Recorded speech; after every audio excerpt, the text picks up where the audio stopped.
fala, esse sapato é muito chato. Como é que chega um supervisor com os homens já arrumados e tudo? Mãe, que tem de doce?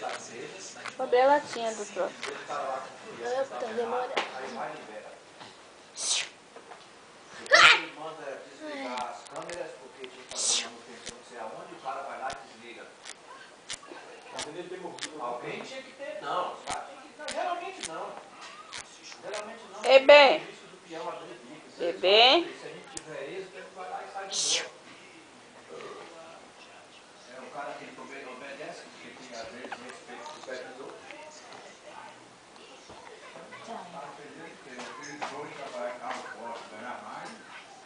Oi, pessoal. Eu tô com catapora. Eu tô sofrendo um pouco. Mas fazer o que, né? A avó falou que é melhor assim. É. Que latinha. Que latinha. Peraí que eu vou abrir.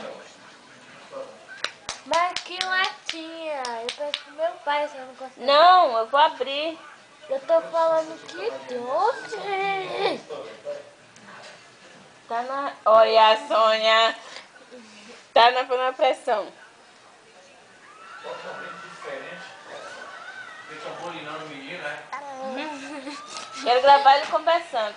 Hã? Quero gravar ele conversando. Fala aí, Luiz. Qual o seu problema? Hã?